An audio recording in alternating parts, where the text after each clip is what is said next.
Shalom à toutes et à tous, Erev Tov. On est très content de se retrouver avec Midreshet Yehuda Manitou et comme très souvent avec le docteur Emmanuel Schibert. On continue donc l'étude des psaumes, des Télim du roi David. Et ce soir, je ne sais pas si on dit Chag Sameach, mais en tous les cas, on finit Purim Katan et tu veux nous faire rentrer dans l'ambiance de Purim. Tu es le premier sur Midreshet Yehuda qui donne un cours, et j'imagine qu'on va en avoir beaucoup, mais qui donne un cours sur Purim. Tu veux nous parler du roi David et de la reine Esther dans le psaume 22. Toda Rabba, Emmanuel Bechamod. Chers amis, alors c'est avec beaucoup d'émotion que nous allons étudier ce soir ce psaume 22, psaume absolument remarquable. Et à la fin du cours, je vous réserve quelques surprises bizarres, on verra. Mais donc le titre du psaume, c'est Le roi David et la reine Esther. Et évidemment, ça paraît extrêmement bizarre. Quel rapport entre le roi David et la... Bon, tous les deux sont juifs, tous les deux sont rois, mais enfin... David est le roi d'Israël, la reine Esther est la femme de Assuérus et contre son gré devient la reine de Perse et de Mède. Quel rapport entre eux? Nous allons le voir très bientôt. Ce psaume, le psaume 22, est très connu parce qu'il commence par le verset La Natseach ala yelet hashachar mizmor le David, verset très difficile à comprendre et qui est fondamental puisque c'est le titre du psaume. Comme nous l'avons déjà vu dans la plupart de nos cours, le titre a une importance et en général dans les psaumes, le premier verset est toujours une introduction qui définit, comme vous vous rappelez, là on va rapidement passer sur le dernier slide, vous vous rappelez qu'on avait parlé des différentes sortes de psaumes et les différentes sortes de musique. Donc la Natseach, c'est une indication pour le chef d'orchestre de savoir comment, on ne connaît pas exactement, non pas, mais il y a plusieurs sortes de musique, donc nous avons la Natseach, et ensuite, et la Natseach, seule la Natseach, donc cette indication, excusez-moi, et à la Yelet HaShachar Mizmor David. À Yelet HaShachar, expression bizarre, très difficile à comprendre, et donc c'est l'introduction de ce psaume. Donc ce qu'on va faire, on va d'abord expliquer c'est quoi ce Ayat Hashara. D'ailleurs, vous voyez ici la traduction du rabbinat au chef des chantres. Bon, la Mnatséa, ça peut dire chef d'orchestre, chef des chantres, d'après ou sur l'Ayat Hashara. Ça veut dire que la traduction du site sefarim.fr que j'aime bien parce que c'est une traduction qui est plus moderne que celle du grand rabbinat de l'époque du grand rabbin Zadok Cohen de mémoire rabbinique, qui est un français qui est moins courant de nos jours. Ils ne savent pas traduire, donc avec beaucoup de respect pour le texte original, la traduction en français a laissé Ayat HaShachar, puisque c'est très difficile à traduire. Psaume de David, Mizmor de David. Ok, c'est quoi cette Ayat HaShachar, cette introduction? C'est quoi cette Ayat HaShachar qui est donc le titre de ce psaume? Rashi ne ramène pas moins que 4 explications sur le mot Ayat HaShachar. Première explication, c'est le nom d'un instrument de musique unique dans le Tanakh. Le mot Ayat HaShachar, cette expression ne figure, à ma connaissance, dans aucun autre endroit. Et donc, la Nasser al-Ayat HaShachar, il y a un instrument de musique qu'on ne connaît pas, qui s'appelle Ayat HaShachar, on n'a aucune idée. Mais comme nous connaissons la Nasser al-Doutoun, la Nasser al-Binginot, la Nasser à la Navel, il y a différents instruments de musique, donc il y a un instrument de musique qui s'appelle Ayat HaShachar, on ne le connaît pas, mais on respecte. Première explication donc de Rashi, Ayat HaShachar c'est un instrument de musique. Deuxième explication, la Matseach al Ayat HaShachar c'est un cantique en l'honneur du peuple d'Israël et qui va parler, on peut dire encore une fois comme beaucoup d'autres cantiques, mais des relations privilégiées qu'a le peuple de la nation juive avec le Dieu. Et comme dit Rashi, à Knesset Israël, Shi Ayelet Aouvim, Anishkafa comme au Shachar, un verset dans les Cantiques des Cantiques, chapitre 7. Ayelet Aouvim, la brebis, là, c'est la Ayelet, la Kambambi, la chèvre, qui est tellement aimée. Anishkafa comme au Shachar, et qui est regardé par le bien-aimé comme le Shachar. On va voir c'est quoi ce Shachar. En tout cas, Ayelet Ahovim, c'est une expression d'amour que le Dod, le bien-aimé, dit à sa bien-aimée dans Shir HaShirim. Le bien-aimé et la bien-aimée ont énormément d'appellations et de surnoms dans le Cantique des Cantiques. Un des surnoms de la bien-aimée est Ayelet Ahovim. Donc, Ayelet HaShachar reprend cette expression de Ayelet qui est tellement aimée et qui est donc un attribut romantique entre Dieu et le peuple d'Israël. Troisième explication, on verra après plus en détail parce qu'elle paraît la plus surprenante. Zorabotenu darshu be'Esther. Nos maîtres, dans le Talmud, on verra le passage un peu bientôt, ont expliqué que Ayelet HaShachar n'est pas autre que Esther.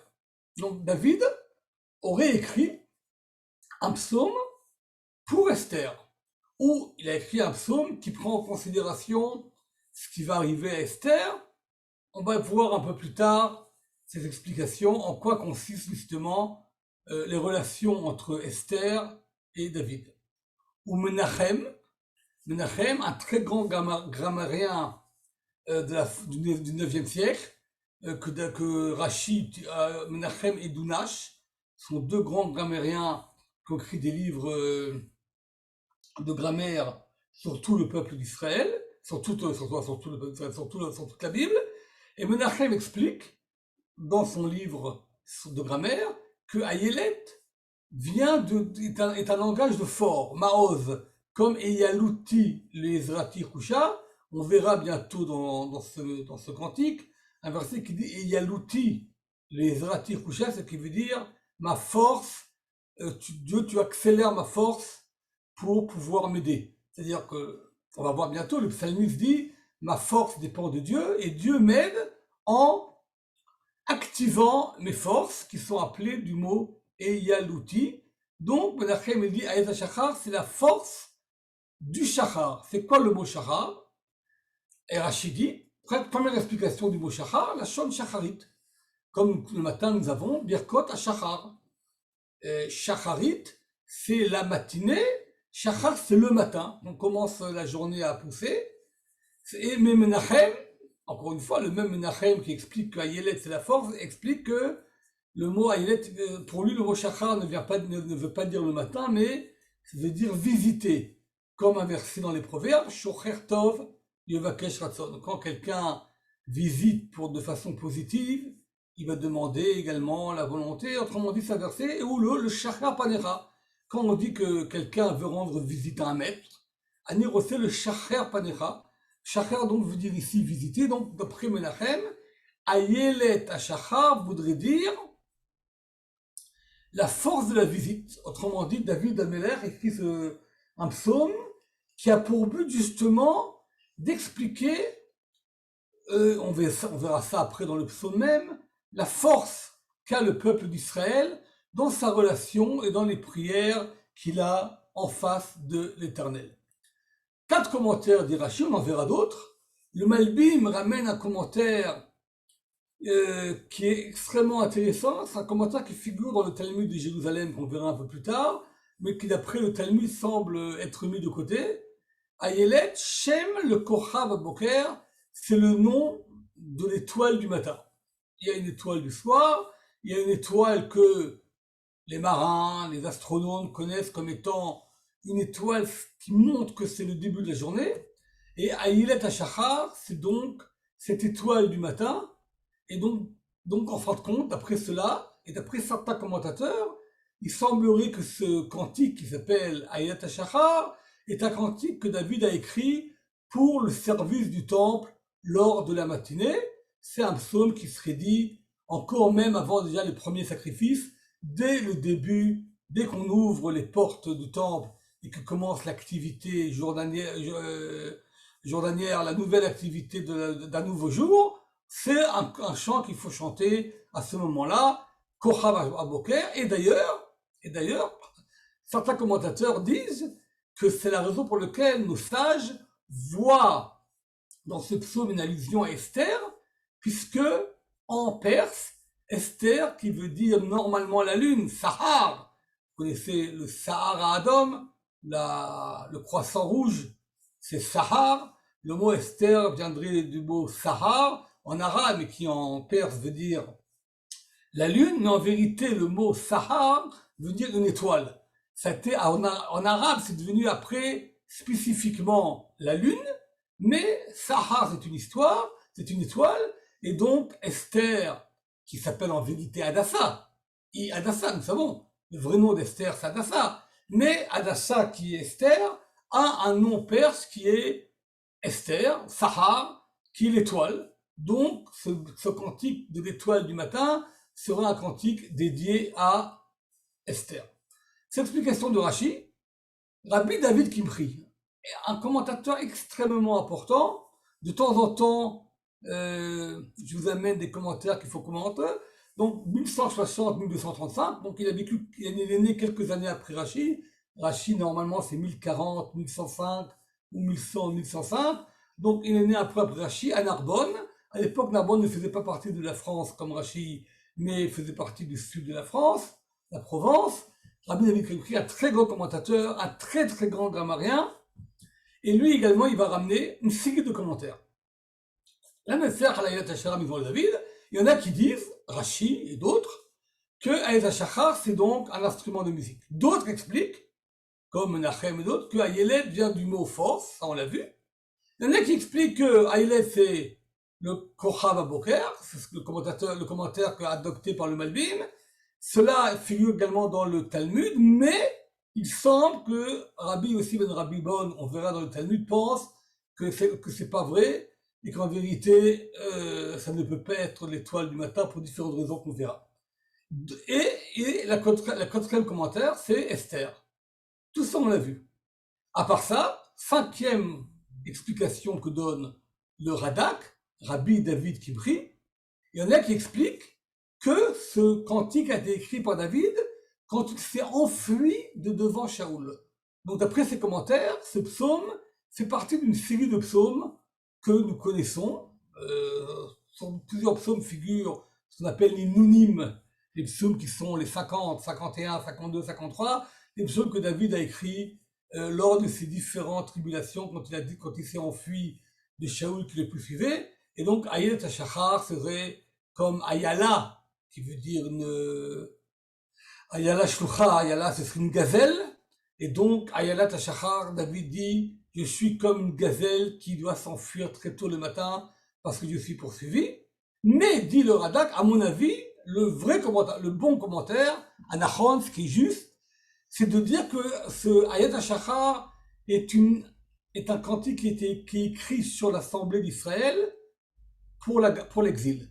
C'est un cantique que David a écrit en sachant que, et c'est bien une tradition que la Torah déjà a dit que si le peuple d'Israël fera des fautes, il ira en exil. Et David, comme on avait parlé dans le dernier cours sur les rivières de Babylone, David également a écrit ce cantique sur la diaspora, l'exil qui risque de venir, et la fin du cantique le prouvera.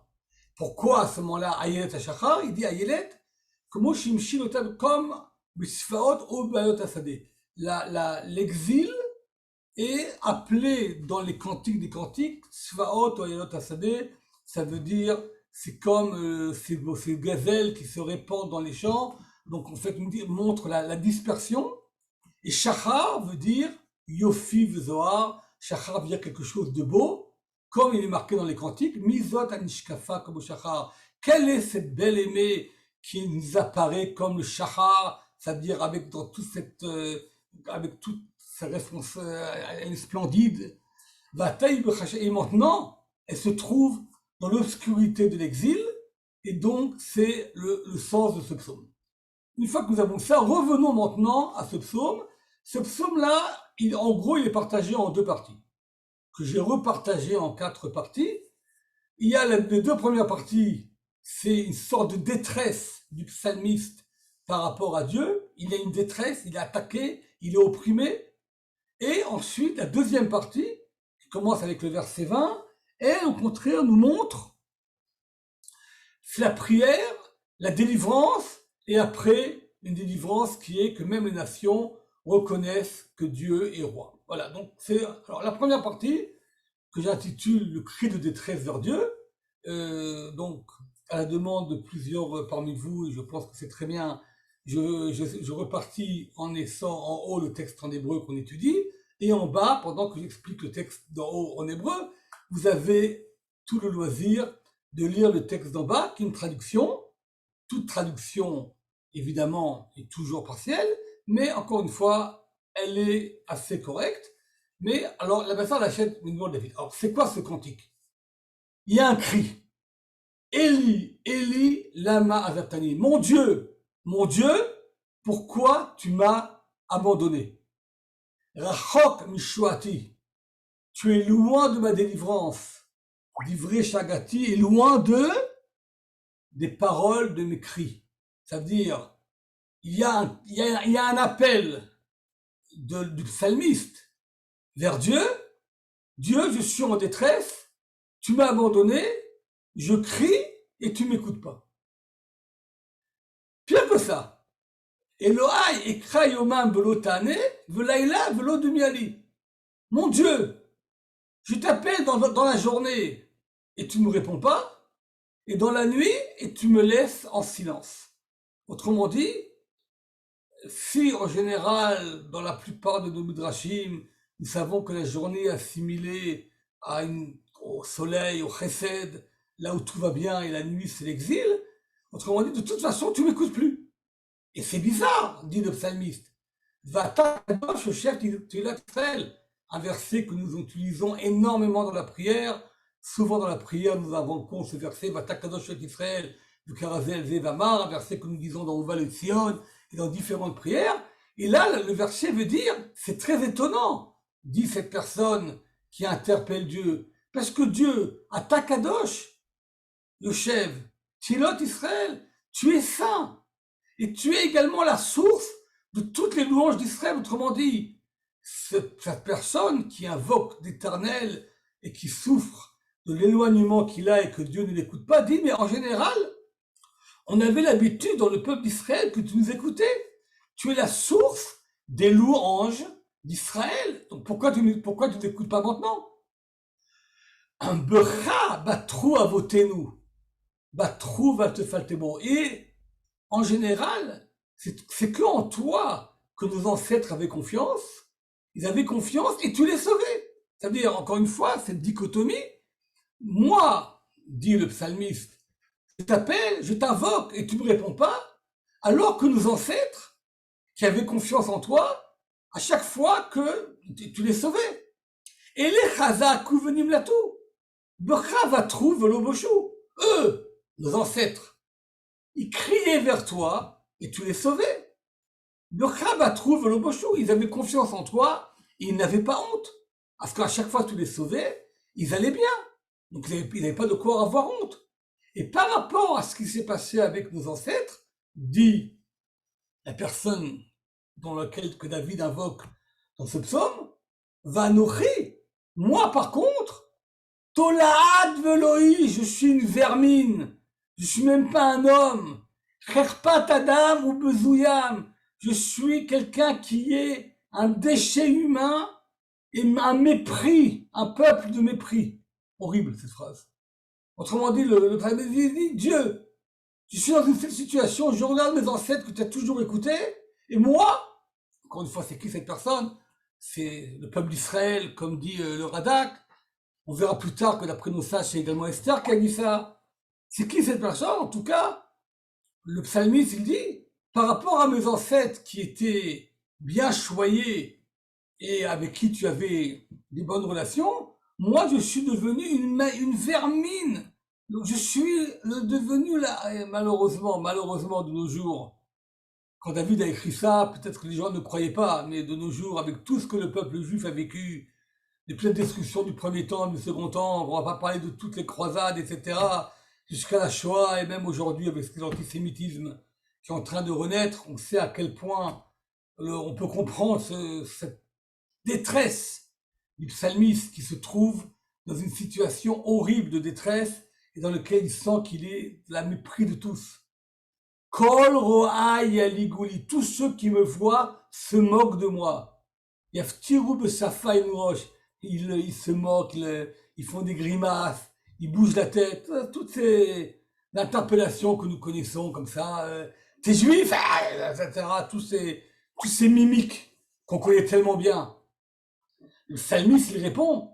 Alors, ce verset 9, il y a deux sortes de commentaires. Un des commentaires, qui est ramené dans Dat Mikra et également par d'autres commentateurs, Gol el Hashem le Faltou, c'est également la suite de ce que disent les ennemis. On ne sait pas encore c'est qui. C'est qui ces personnes qui se moquent. On ne sait pas encore. Mais, ils disent Gol el Hashem le Faltou. Il y a Tzileu qui rafesse beau. Ils se moquent du juif, ou ils se moquent de celui qui est en train de prier, en lui disant Gol el Hashem le Faltou. Ça veut dire, Gol ici pourrait dire remets-toi à l'éternel, découvre-toi vers l'éternel, il te sauvera. Il va te sauver parce qu'il t'aime bien. Autrement dit, on a étudié ça il n'y a pas longtemps dans le traité de Chagiga, dans le Daf Yomi, justement que plusieurs goyim disaient au Chachamim de la Mishnah à l'époque des Romains, mais Dieu a dit qu'il va vous retourner sa face, Anochi Aster Panal. Dieu a dit qu'il ne va plus vouloir vous regarder. Pour qui vous le prenez? Mais Dieu ne vous aime plus. Vous n'êtes plus le peuple élu. C'est nous qui dominons maintenant le monde. On a détruit votre temple. On connaît cette application. Donc là également, ses ennemis disent, mais vas-y, remets-toi à l'éternel, puisque tu prétends qu'il t'aime. Et là, le psalmiste, la personne qui est en train de parler, il dit, Dieu, qui attaque tu m'as fait sortir du ventre de ma mère. Maftichi al Shodemi, quand j'étais petit et que je tétais le sein de ma mère, j'avais entièrement confiance en toi. Et c'est un point qui est remarquable, qui est un sujet qui revient très, très souvent dans les psaumes, cette comparaison entre l'adulte et le bébé. Il n'y a que l'être humain, Homo sapiens sapiens, qui, quand il naît, est un rien, un sac inerte, qui a besoin pendant des mois et des mois de grandir doucement. C'est que vers l'âge de 2-3 ans qu'il commence un peu à devenir un peu plus important. Vous voyez les films d'animaux qui accouchent, vous voyez une vache qui accouche sa jaunisse. 1 minute après, la jaunisse se lève, commence à téter, elle est indépendante. Une femme, vous voyez tous les animaux. Vous voyez, dernièrement, j'ai vu un film remarquable d'un dauphin, une dauphine en train d'accoucher d'un dauphin, parce que les dauphins, c'est pas un poisson, c'est un mammifère, donc sort d'elle un dauphin entier. 1-2 minutes, et le dauphin commence déjà à nager. Une femme accouche, il y a un bébé, il bouge pas. La seule chose qu'il fait faire, c'est téter. Autrement dit, Akadosh Baruch Hu a fait que le bébé, c'est le symbole du fait que chez les êtres humains, qui sont a priori donc la gloire de la création, il y a une dépendance totale avec la mère, une dépendance totale pour entraîner la personne à comprendre que effectivement elle n'est pas seule dans le monde, elle dépend. Donc l'allusion avec un enfant, avec un bébé qui tète, revient très souvent dans les psaumes. David a tout dit, c'est nous, chez nous les êtres humains, dès qu'on est, on a confiance, on sait que maman va tout faire pour nous nourrir. Donc c'est ce qu'il dit. Il dit, Alecha ishtarti berechen. Quand sur toi j'ai été jeté de la matrice de ma mère, mi beten imi iliata, depuis le ventre de ma mère, tu es mon Dieu. Autrement dit, pourquoi tu m'abandonnes? Puisque dès la naissance, le bébé sait qu'il y a quelqu'un qui est là pour l'aider. Et aujourd'hui, autrement dit, est sous-entendu, et moi aujourd'hui, j'ai personne qui m'aide, je suis à la détresse. Al tichak mimini, qui Sarah Krova, qui est nos airs. Et la conclusion de ce premier passage est Dieu, une appellation, on appelle Dieu, ne t'éloigne pas de moi, parce que je sais que bientôt il va y avoir un malheur, quelque chose de terrible va arriver, et personne ne m'aidera. Donc ce passage montre, encore une fois, ça dépend s'il parle de David, s'il parle du peuple d'Israël, s'il parle d'Esther, mais en tout cas, le psalmiste donc est en désarroi total. C'est pour ça que j'ai appelé ça le cri de détresse vers Dieu. Nos ancêtres ont été écoutés, nous on n'est pas écoutés, je ne suis pas écouté, je suis abandonné, Tout le monde se moque de moi, je suis méprisé. Voilà. C'est le premier passage de ce psaume à la Shachar, à la Yat Shachar. Deuxième passage, c'est la description des ennemis des souffrances. Juste dans ce premier passage que nous avons vu, nous ne savons pas c'est qui ces personnes qui veulent du mal. On ne sait pas, c'est qui ces ennemis, c'est qui ces personnes qui se moquent. Et là, David va faire plusieurs allusions avec des noms d'animaux, c'est très bizarre, moins courant dans les psaumes. En général, David n'a pas peur de nommer les ennemis. Shaoul, Doeg si c'est des juifs, la ville quand c'est des goïms, il parle d'Amon, Moab, Édom. David n'a pas peur de mentionner les noms des nations. On l'a vu dans le dernier cours sur Al-Narod Bavel. On parle de Bavel, on parle de Édom, on parle de Babylonie. David n'est pas quelqu'un, ne parle pas tellement en allusion. David, dans les psaumes, les choses sont très claires. Et là, on ne sait pas c'est qui ses ennemis. David leur donne des noms d'animaux. On va voir qu'il y a une signification très profonde là-dedans. Alors, ça va venir Parim Rabim. Plusieurs taureaux m'entourent. Abiré Bashan Kitrouni. Alors, Abir, c'est effectivement un animal qui est fort, Abir. Et Bashan, c'est la région du Golan. Le Golan, en fait, dans la Torah, le Golan, c'est une ville qui est la capitale d'une zone qui s'appelle Bashan. On la connaît. Og Melech Bashan. Nous savons que le peuple d'Israël, avant de rentrer en Eretz Israël, a conquis le territoire de Og, le roi du Bashan. Mais dans les Télim et également dans les psaumes, le Bashan symbolise des animaux de très très bonne qualité. Nous connaissons l'expression de Amos, Parot à Bashan. Les vaches du Bashan, c'est une allusion aux femmes du royaume de Juda qui se prennent pour des primadonnas, etc. On les appelle les Parot à Bashan, les vaches du Bashan. Quand vous allez dans le Golan, vous voyez, contrairement à des étables, vous voyez des vaches en train de paître tranquillement. C'est les meilleures vaches en Israël, elles mangent tranquillement. On appelle ça donc Abiré à Bashan. Donc, je suis entouré d'animaux sauvages qui veulent faire du mal. Patsu à l'IPM, ils ouvrent leur bouche. Arié, Toreb, Shoel, c'est un lion qui vient et qui me mange. Alors, ou bien il y a une nouvelle appellation de l'ennemi qui est appelée maintenant Arié, lion, ou bien, comme disent certains commentateurs, Arié, en fait, c'est que Arié. En fin de compte, c'est Parim et c'est Abiré Bashan, on ne sait pas exactement qui c'est, ressemble, alors que normalement, un taureau n'est pas carnivore, n'est pas censé manger des hommes, mais ces animaux sont comme des lions et ils sont prêts à me manger. Mes os sont comme de l'eau qui est répandue et qui se sépare, c'est-à-dire, je suis en morceaux. En français, on dirait, le psalmiste dit, j'ai tellement peur de tous ces animaux, en fait, ce sont des ennemis qui sont sauvages, que je suis disloqué, je suis démembré. Aya Libi, mon cœur, il est comme la cire qui fond au sein de mes entrailles. C'est-à-dire, je suis complètement KO, abasourdi. Ma langue est séchée.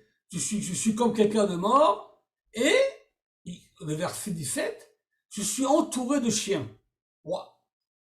Adat Mereim et Kifuni, une assemblée de gens mauvais. Mereim vient du mot ra.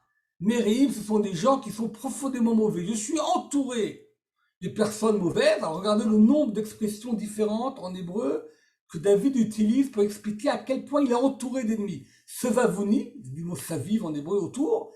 Kitroni, c'est entouré du mot keter qui veut dire une couronne. Là, nous avons Adat Sevavuni. Nous avons également, encore une fois, et nous avons également Ikifuni, la kif, c'est encerclé. Kari Adai Beraga, comme un lion, je me sens pris main et pied. Ça perd quoi la smotaille et Mayabitu Yerouvi. Je dois quasiment compter mes os pour savoir s'ils sont encore là. Et qu'est-ce que disent ces ennemis? Yochalku Begada Elahem. Ils séparent, ils prennent mes habits.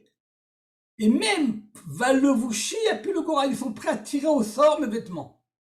Il faut comprendre que la notion de vêtements à l'époque biblique, c'est pas comme aujourd'hui, on achète des chemises à 3 euros made in China.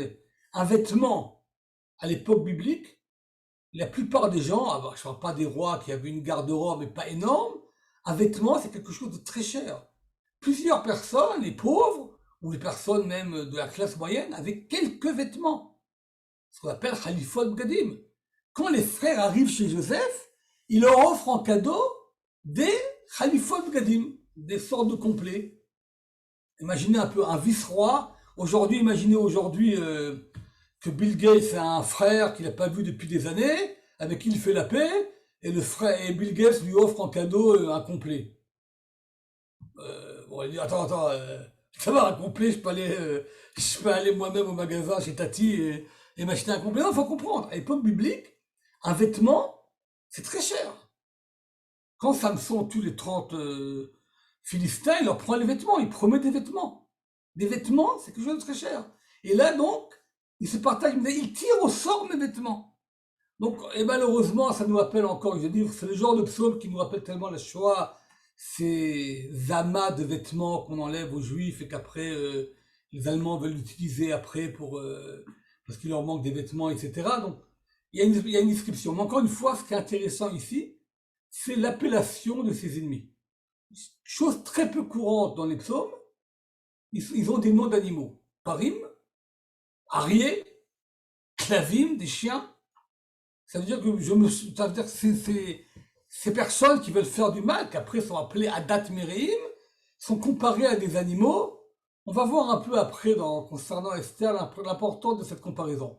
Ce qui est intéressant, c'est que, par contre, dans d'autres livres, par exemple dans le livre de Daniel, livre extrêmement important, les nations, les 4 grandes nations que nous connaissons, la Babylonie, la Perse, l'Empire grec et l'Empire romain, ont des noms d'animaux. Des ours, des lions, il y a des appellations. Nebuchadnezzar, Nabucodonosor, qui a détruit le premier temple, donc celui que l'Empire perse et mède de l'époque d'Esther a hérité, et appelé dans le livre de Daniel lion. Il appelait un lion. Nous connaissons Richard Cœur de Lion, mais Nabucodonosor est appelé lion. Donc l'appellation de ces animaux est très intéressante, on va revenir un peu après. Et là ensuite, nous commençons maintenant la deuxième partie du psaume. La deuxième partie, c'est la prière maintenant. Une fois que, on pourrait dire de façon moderne, le psalmiste a fait une analyse du système, l'analyse n'est pas brillante, hein, elle est très dure, ma situation est catastrophique. Premièrement, Dieu ne m'écoute pas, alors qu'il écoutait mes ancêtres. Je suis entouré de personnes horribles qui se moquent de moi, ils veulent me massacrer, ils m'entourent de tous les côtés. On peut les comparer à des chiens, à des animaux, à des lions et à des taureaux sauvages. Bon, c'est pas très réjouissant.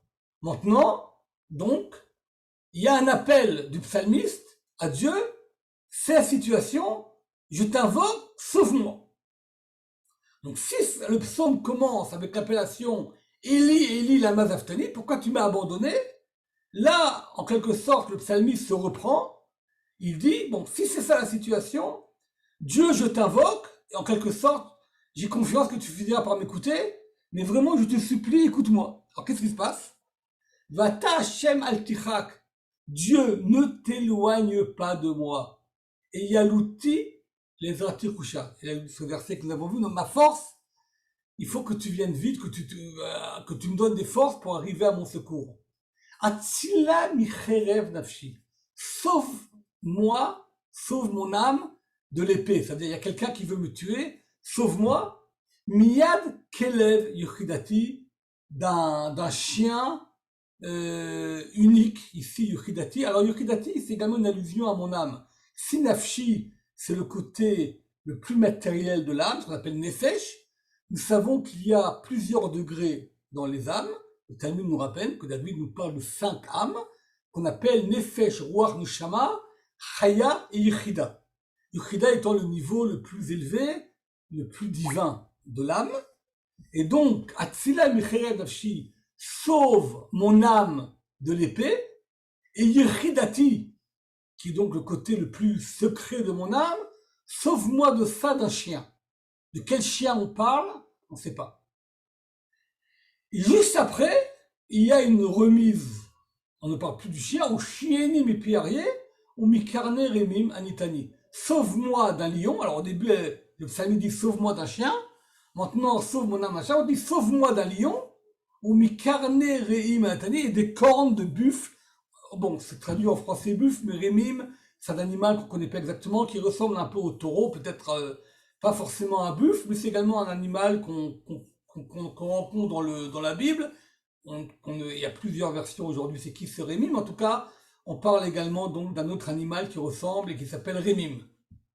À ce moment-là, dit le psalmiste, j'ai confiance en toi, l'Éternel, que tu vas effectivement me sauver. Je n'ai pas de doute que tu vas me sauver. Et à ce moment-là, Asapra Shimcha Lechai, je vais raconter ton nom, autrement dit, tout ce que tu as fait pour moi à mes frères, de Tor Kaal à l'Aleka, et je te remercierai en public, devant une assemblée. C'est-à-dire que, vous voyez le renversement de situation. Au début, versets 2 à 19, il y a une détresse, et là, soudain, le psalmiste se ressaisit, il dit, ok, la situation est très dure, Dieu, j'ai confiance en toi, je te prie, et je te promets que dès que tu vas me sauver, je l'annoncerai, je raconterai ça à tout le monde. Et à ce moment-là, Yireh Hashem a le loup, ceux qui craignent Dieu, louez-le.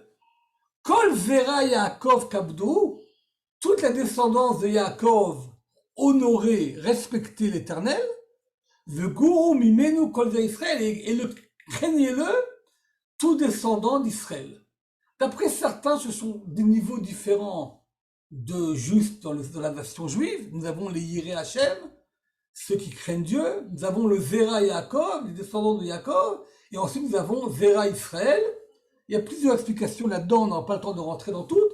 Mais cette façon de partager le peuple d'Israël, certains disent que c'est une allusion au Kohanim, le Vim, Israélim. De toute façon, cette façon de partager, nous la connaissons du Hallel, des Bezrat Hashem. Un jour, nous allons également étudier également les psaumes qui sont liés au Hallel, au fameux Hallel que nous disons les jours de fête. Mais là, nous avons également cette expression de Yireh Hashem, Bet Aaron, Bet Alevi, Bet Aaron. Nous avons plusieurs également explications. En tout cas, tous les membres du peuple juif, vous allez louer l'Éternel, qui l'obazad velo shiket senotani, parce qu'en vérité, Dieu n'a pas méprisé, il n'a pas mis de côté l'appel du pauvre. Velo istir pas là de méni. Et en fin de compte, je sais que Dieu n'a pas retourné sa face de moi. Ou Beshivro et Lav Shamea. Et je sais que je peux écouter son chivo, ça veut dire son appel par rapport à moi. Il y a une réciprocité par rapport à Dieu.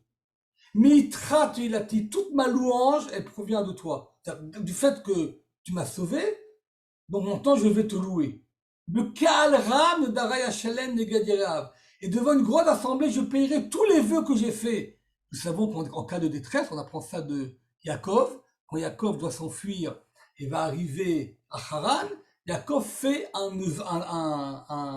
vœu que si Dieu tu me sauves, je ferai un autel à Bethel. Et nous savons que nos sages nous enseignent qu'on a le droit de faire un vœu pour être sauvé. Donc le psalmiste dit, j'ai fait plusieurs vœux à toi l'Éternel pour que tu me sauves, et je te promets que je payerai tous mes vœux en public, Neged Yerea, en face de tous ceux qui craignent Dieu. En quelque sorte, je respecterai tous les vœux que j'ai faits en te remerciant par cela de m'avoir sauvé. Voilà, donc vraiment un reversement de situation. Et là, la conclusion de ce passage, Yochlu Anavim Vizbaou, le peuple d'Israël, qui sont considérés comme étant des Anavim, des gens modestes, modestes parce qu'ils sont modestes, et modestes également parce qu'ils sont tellement poursuivis et opprimés qu'ils ne peuvent pas avoir trop d'orgueil. Donc ces personnes modestes vont bien manger, c'est-à-dire tu amènes vraiment la délivrance, ils seront rassasiés. Il y a le loup Hachem d'Orshav, tous ceux qui réclament Dieu vont le louer, Yuchil et Vafrem Lahad, et leur cœur vivra à tout jamais. Donc il y a vraiment dans cette deuxième partie du psaume un reversement d'une situation, mais qui est dû, comme on l'avait dit, au psalmiste. Si au début il est en détresse, il voit qu'il est en situation catastrophique, là il se reprend, il dit, Dieu tu vas m'aider, tu vas me sauver, et je promets que dès que tu vas me sauver, je lirai toutes tes louanges. Qu'est-ce qui se passe avec les ennemis? Est-ce que les ennemis vont comprendre la leçon? Est-ce qu'ils seront punis? Là, Dieu sauve celui qui l'appelle. Et la dernière partie du psaume, alors, parenthèse, c'est quoi? On va étudier la dernière partie, on va revenir après sur les commentaires. La deuxième partie, les nations vont reconnaître la royauté de Dieu. Autrement dit, il va y avoir effectivement une intervention divine, on ne sait pas exactement comment, mais à partir du moment où le psalmiste se ressaisit, n'est plus dans la détresse qu'il a dans la première partie. Et là, il dit, ok, bon, sa situation, elle est grave, Dieu, je confiance en toi, je vais te louer, je vais respecter mes vœux, je sais que tu finiras par m'aider. À ce moment-là, cela va influencer le monde entier, puisque Dieu intervient et sauve donc cette personne en détresse, qui symbolise le peuple juif. Il va le sauver, à ce moment-là, Yiskuv, Yeshuvu, Lachem, Kolofsere. Tous les confins de la terre, ceux qui sont au bout du monde, on pourrait dire toutes les nations, vont se souvenir de ce que Dieu il a fait, et ils reviendront vers l'Éternel. Et toutes les familles des nations vont se prosterner devant toi. Verset également très connu, la Shem Amlucha, la royauté appartient à Dieu, et lui, il domine, il est celui qui dirige les nations. Autrement dit, en sauvant le peuple d'Israël, en sauvant celui qui a prié, qui est arrivé à un degré de mépris, d'être méprisé le plus total, qui se sent comme une vermine, quand Dieu va le sauver, toutes ces nations qui étaient ses ennemis vont comprendre que cette personne qui au début, on croyait qu'elle a été rejetée de Dieu, est en fait quelqu'un d'extrêmement important.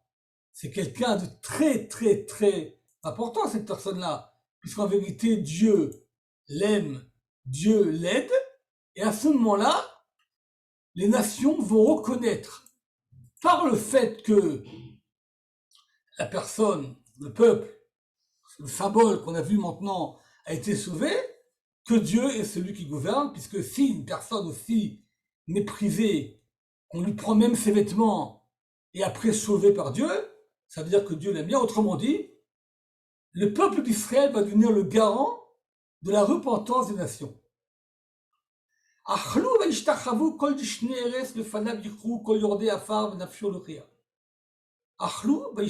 Ils vont manger également, ils vont se prosterner. Kol Dishnei toutes ces personnes qui sont de Shenim, ça veut dire toutes ces nations qui sont grasses, ils vont se prosterner devant l'Éternel. Le fait qu'eux n'ont pas eu subi tout ce que nous avons subi ne va pas les empêcher, quand ils vont voir le fait que Dieu a sauvé l'Israël, de se prosterner devant l'Éternel. Et à ce moment-là, Zera Yavdenu, Yesupar, l'Adonai, l'adore. Et ici, le mot Zera vous donner la descendance, une allusion à la descendance de Jacob, vont le servir. Yesupar, l'Adonai, l'adore. Et de génération en génération, on va raconter donc la gloire de l'Éternel. Il y a vous, via Gidut Tzidkato, le Ham Nolad qui a ça. Il y a vous, ils viendront, qui, on ne sait pas exactement, a priori peut-être les nations. Via Gidut Tzidkato, ils vont proclamer la justice de Dieu. À qui? Les Ham Nolad qui a ça, à un peuple qui est en train de naître et que Dieu a fait. Autrement dit, le peuple d'Israël, le psalmiste, a passé une stade dans lequel il est quasiment détruit, il devient une vermine, il a plus d'identité, on a fait de lui le moindre, le dernier des derniers, et à un moment donné, il se ressaisit, il est comme un nouveau peuple qui naît à nouveau. Message extrêmement intéressant, mais regardons le commentaire remarquable de Rabbi David Kimchi, qu'on avait vu auparavant, sur ce verset 23, Asabra Shimcha Lecha, je raconterai ton nom, donc la grandeur de ton nom, à mes frères, de Torkal à l'Eleka, et je te louerai au sein d'une assemblée. Explique donc le Radak que chez Tushim Mipiaré au Mikarne Rémim, quand tu vas me délivrer de la bouche de ce lion dont j'ai parlé, de la corne de ces buffles ou de ces Rémim, que tu me feras sortir de cet exil dans lequel je suis devenu ce rien de rien dont on a parlé auparavant, à ce moment-là, Asapra, Shimcha Lecha, je raconterai la grandeur de ton nom à mes frères, et je te louerai. C'est qui ces frères? Alors, dit le Radak, mes frères, si on parle, en plus le Radak qui pense que tout le psaume est une allusion à la nation d'Israël, mes frères ne peuvent pas être la nation d'Israël, parce que c'est la nation d'Israël qui parle. C'est qui mes frères? Eh bien, regardez bien, parce que c'est intéressant. Achai et Bnei Edom, Shanartu Benem Galut. C'est qui nos frères? Ben, ce sont les Édomites, le monde catholique, les descendants du monde romain dans lequel nous sommes dans leur exil, puisque le Radak habitait à Narbonne. Vechel Bnei Ishmael ou Bnei Ktura, qui Kulam Bnei Abraham Avinu. Et nos autres frères, c'est également les Ismaélites et les enfants de Ktura, puisque nous sommes tous des enfants d'Abraham Avinu. Autrement dit le Radak, c'est qui ses frères? La nation juive, quand elle sera sauvée, va dire au monde chrétien et au monde musulman, vous voyez, Dieu m'a sauvé. Vous voyez ce qu'on voyez? J'ai créé un État. Vous voyez, je suis là. Je suis sorti d'exil. Rappelez-vous ça. Ou bien, autre commentaire, Anachnu Ashab Galut, nous qui sommes en exil, nous allons raconter tous les miracles et les merveilles que tu nous as fait. À qui on va raconter ça? À nos frères perdus. C'est qui nos frères perdus? Les 10 tribus. Parce que ces 10 tribus n'étaient pas avec nous sous l'empire musulman et chrétien. Ils n'ont pas passé la même histoire que nous. Ils ont une autre histoire. Et le thème 10 tribus est un thème extrêmement intéressant. Ceux qui lisent mon livre sur le retour à Sion, il y a un chapitre entier sur les 10 tribus. Un thème passionnant. En tout cas, Radak dit que les frères ne peuvent pas être les juifs même, qui sont dans le sein de la communauté d'Israël qu'on connaît, puisque c'est la famille d'Israël qui parle. Là, j'aimerais vous amener, voilà, une seconde, voilà. Alors, excusez-moi, voilà. Alors, c'est qui également le commentaire du Radak qui a écrit un des commentaires les plus remarquables sur ce psaume? Nous avons dit également que les Dishnei Haaretz, ces personnes qui sont grasses, en général, c'est toujours une appellation de Moab, Sha'anan, les nations qui sont autour de nous sont bien, mais elles sont à l'aise. Hein, la France, ok, existe depuis 2000 ans. Bon, la France a eu des problèmes, mais les Français sont restés en France. Ils sont bien, les Anglais sont bien. Bon, ils font des petites guerres de temps en temps. C'est nous, les Juifs, qui ont été dispersés dans le monde entier et qui sont en train de revenir. Donc, c'est qui ce Dishnei Haaretz? Dit le Radak, son père, qui est un très grand amérien, qui s'appelait Rabbi Yosef Kimchi, dit que ce verset a deux explications. Il dit, en fin de compte, il va y avoir parmi les nations deux sortes de nations. Il va y avoir des nations qui vont revenir vers Dieu. Ils étaient des Shinim, Verananim. Ils étaient des nations qui ont toujours été dans la félicité. Mais ils vont revenir vers Dieu et Dieu acceptera leur repentance et ils continueront à bien vivre. Ah, mais il va y avoir des goïms. Même au moment de la délivrance finale, il va y avoir des nations qui vont essayer à ce moment-là de revenir, de prétendre qu'ils reviennent vers Dieu, mais Dieu ne va pas accepter leur repentance. C'est qui? Ceux qui ont massacré les Juifs pendant tout l'exil. Ceux qui ont tué Israël. Eux, ils vont descendre dans la poussière. C'est-à-dire, ils seront dans le Guéhinom, ils ne pourront pas vivre, comme dit le prophète Yoël, Meketi Damam Uniketi. Il y aura des nations que Dieu a dit, je vais venger le sang d'Israël, et je n'aurai pas pitié de ces nations. Parce que tout le mal que ces nations ont fait en face de la tribu d'Israël, du peuple d'Israël, ils devront payer gravement tout ce qu'ils ont fait, et il ramène différents versets là-dessus. Donc, conclusion, dit le Radak, si on nous essayons de donner une première conclusion à ce psaume, mais nous n'avons pas terminé de l'écouter, parce que maintenant nous devons parler d'Esther, nous avons quelques minutes pour parler d'Esther, mais avant qu'on parle d'Esther, avant qu'on parle d'Esther, conclusion.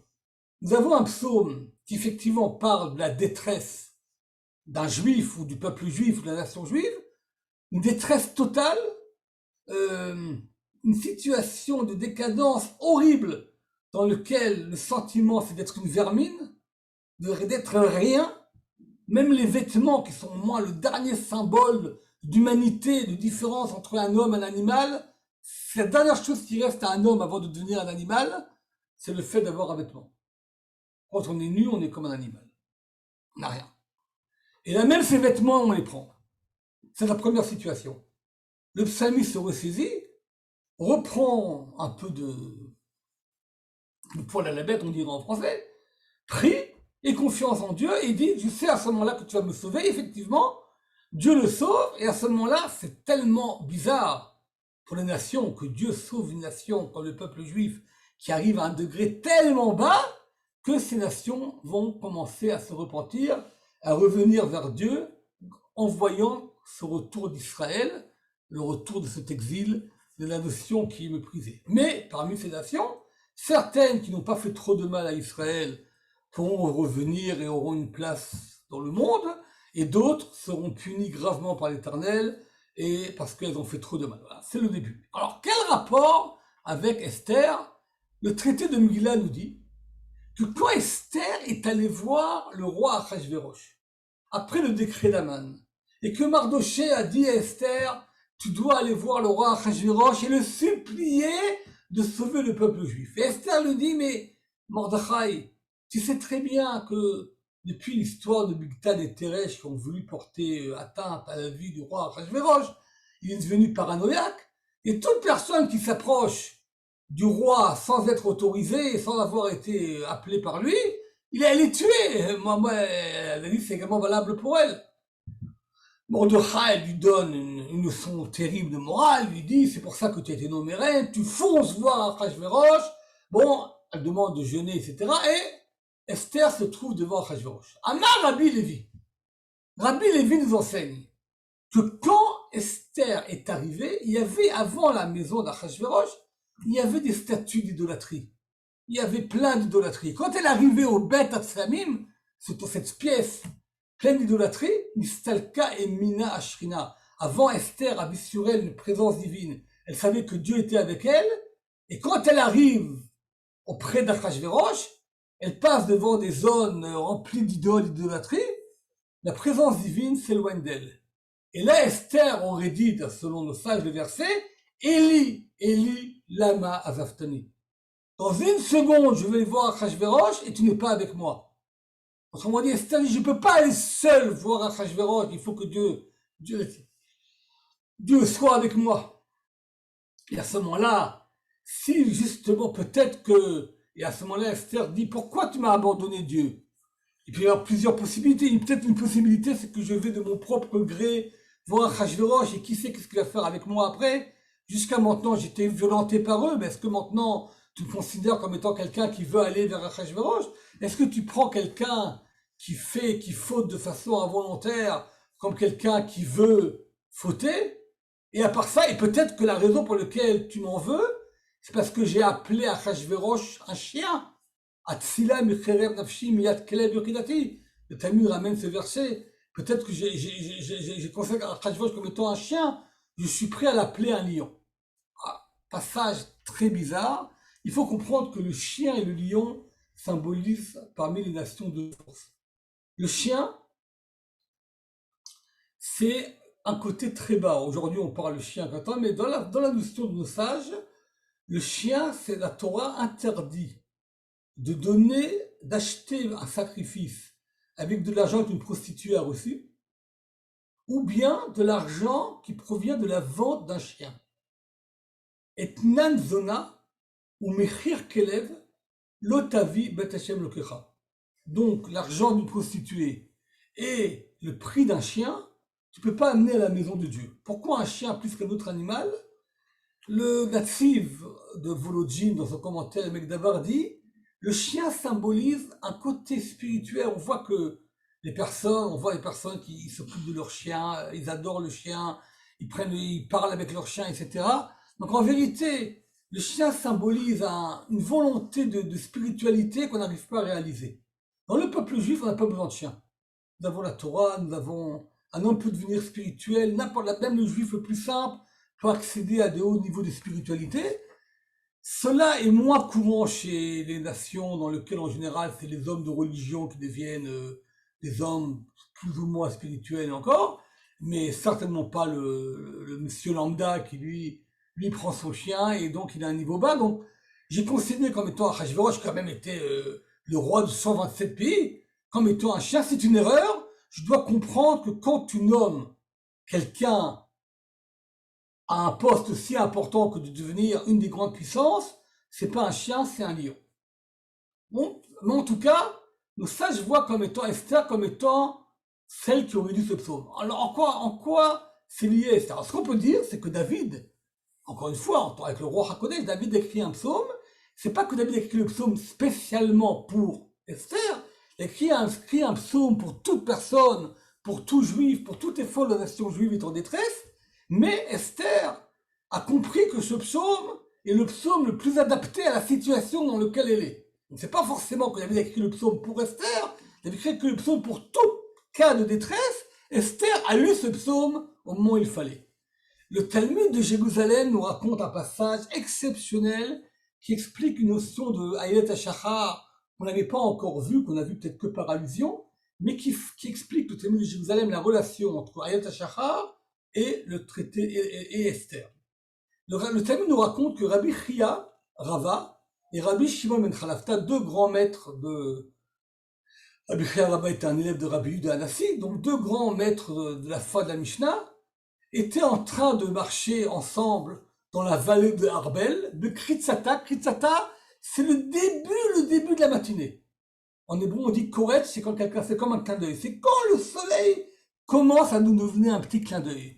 Ils ont vu Ayelet HaShachar chez Bakaora. Ils ont vu le début de la journée qui est appelé dans le langage du Talmud Ayelet HaShachar. De la même façon que Ayelet HaShachar dans le psaume qu'on a vu maintenant, c'est la seule fois que c'est marqué, le mot Ayelet HaShachar dans tout le Talmud. Ils ont vu ça.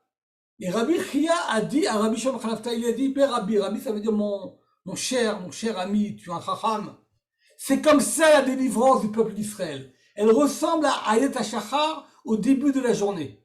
Au début, c'est tout petit. Quand quelqu'un se lève tôt, je parle de ceux qui se lèvent vatiki, qui se lèvent donc avant le début de la journée, on voit qu'au début, le soleil, quand on sort de la maison à 5h30, il fait sombre, et après ça commence doucement, jusqu'à ce qu'il y ait le Netzach il fait déjà jour, et après le soleil commence à sortir. Le soleil évolue, et c'est comme ça la délivrance d'Israël. Plus qu'elle va, plus que la délivrance se fait fort, d'où on sait ça? Eh bien, on apprend ça de la Megillat Esther. Regardez la Megillat Esther. 5 versets. Au début, Mordechai Yoshev Beshar HaMelech. Au début, Mordechai, il est assis en train de jeûner. Après, Aman a dû prendre les vêtements et le cheval pour habiller et mettre là-dessus Mordechai. Après, Mordechai, encore une fois, il revient à la porte du roi, mais après avoir déjà été sur le cheval. Après, Mordechai sort devant le roi avec des vêtements de roi. Et après, la Yehudim Aïta Ora Besimcha, on est aujourd'hui Purim, Shushan Purim, on est aujourd'hui, si ça n'avait pas été une année bissextile, on aurait été aujourd'hui en plein Purim, en train de boire et de chanter. Les Juifs étaient dans la Grèce. Autrement dit, dans la Megillat Esther, nous voyons que la délivrance d'Israël va pas à pas. Et c'est appelé dans le Talmud Ayelet HaShachar. Donc le Talmud voit dans la notion de Ayelet HaShachar, qui d'après le Talmud, c'est le début de la journée, une expression qui veut dire le début, une expression qu'on a vue. À ce moment-là, Ayelet HaShachar symbolise les premiers rayons de la journée, et symbolise donc la délivrance d'Israël, telle que nous la voyons dans le livre d'Esther.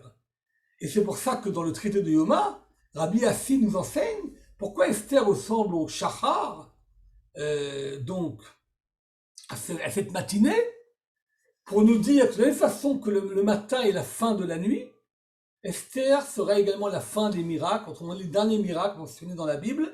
Et le Talmud dit oui, mais il y a Hanouka. Il dit oui, mais Nitna Liktov. Autrement dit, le dernier miracle qui symbolise la délivrance de l'exil, c'est le livre d'Esther. Et là, nous allons conclure uniquement les 2 dernières minutes. On a commencé avec 5 minutes de retard, donc j'ai encore 3 minutes. Johan, s'il y a un problème, tu me le dis, mais si j'ai encore le droit à 3 minutes, comme ça on va terminer à 35, ok?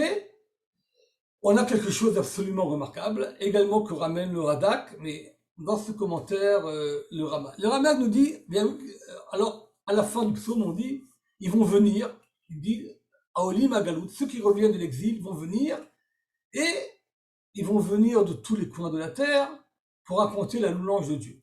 Et là, nous raconte le Radak, regardez bien ce que j'ai marqué en français, j'ai pris ça de Wikipédia. Si vous faites sur Google, psaume 22, en français, ou Psalm 20 en anglais, vous n'aurez pas tellement de sites juifs.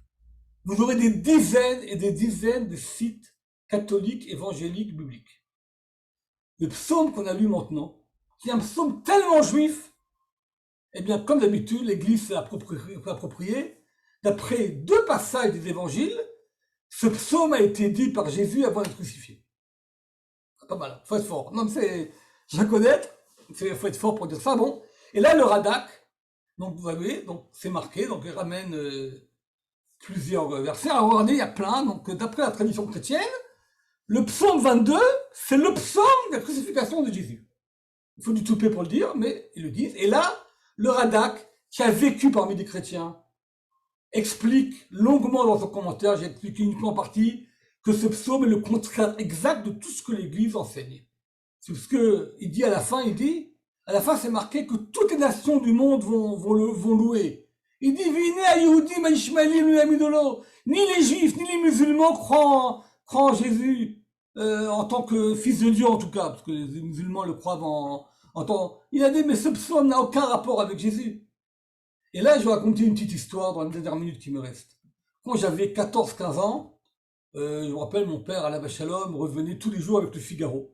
À l'époque, dans le Figaro, il y avait une page qui s'appelait Religion. Aujourd'hui, avec l'islam, il n'y a plus de page religion dans le Figaro. Religion, c'était surtout avant les fêtes chrétiennes. Il y avait une page toujours qui expliquait la Pentecôte. Et il y avait des fois, avant les fêtes juives, il y avait un des grands rabbins de France ou des grands rabbins de Paris qui écrivait un petit article sur les fêtes de Rosh Hashanah, Kippour, etc. La page religion dans le monde qui avait de temps en temps. Et une fois, je lis une page de religion, j'avais 14-15 ans, j'étais encore en France, il faut qu'on allait à 17 ans, et il y avait un passage dans lequel Jésus dit aux pharisiens, aux maîtres de la juif, vous, dans les psaumes, il est marqué que l'homme peut être fils de Dieu. Ah, j'étais choqué, j'ai dit, ah, incroyable. Je regarde dans le psaume, Ani Amarti Elohim Atem. Psaume qu'on dit, j'ai dit que vous êtes Elohim. Mais le mot Elohim veut dire ange, veut dire juge. Le mot Elohim n'est pas toujours un nom saint, il y a Elohim Acherim, il y a les autres dieux, c'est les idolâtries. Le mot Elohim a plusieurs explications, n'est pas que le nom de Dieu. Et dans la traduction de la Vulgate, évidemment, c'est marqué, j'ai dit que vous êtes Dieu. Alors évidemment, et là j'ai compris une chose, à l'âge de 15 ans, Baruch Hashem, les traductions chrétiennes sont une catastrophe. La traduction est déjà, ils n'ont pas peur de changer, après j'ai lu, j'ai eu pas mal de problèmes avec pas mal de chrétiens, et quand on lit les traductions, ça faites attention. Dès que vous arrivez à une traduction qui n'est pas juive, la traduction est faussée. Et là, le Radak explique longuement, mais quand vous regardez les traductions, le psaume qu'on a lu maintenant est traficoté pour en faire un psaume qui est à la louange de Jésus, qui est en vérité, comme dit le Radak, le psaume est absolument le contraire. Je me suis permis cette petite parenthèse, parce qu'en vérité, à chaque fois que nous avons un psaume qui parle profondément de la relation entre le peuple juif d'Israël, un psaume qui dit que le retour du peuple juif de l'exil, le fait que le peuple juif qui est méprisé reviendra, l'Église ne peut pas admettre que ce psaume est pour le peuple juif, et donc elle s'approprie le psaume pour le Israël Veritas, qui est donc pour eux le monde chrétien, et ça revient constamment, c'est un message, à chaque fois il arrive. Donc ce psaume qui est lu par Esther, ce psaume que David a écrit pour les générations qui vont vivre les horreurs de l'exil, évidemment approprié, volé, kidnappé par l'Église, qui le prétend comme étant un psaume de Jésus, mais comme le Radak le montre, ce psaume est exactement à l'envers, de la même façon que plusieurs chapitres d'Isaïe, le chapitre 53 et d'autres. J'ai ramené ça parce que c'est tellement sensible. Donc si vous faites psaume 22, vous allez voir des choses absolument étonnantes. Et donc avec ça, je vous remercie. Et nous avons terminé le cours. Stop char. Nous revenons à la public. Et s'il y a des questions, allez-y. C'est le moment pour poser les questions que vous avez, si vous en avez.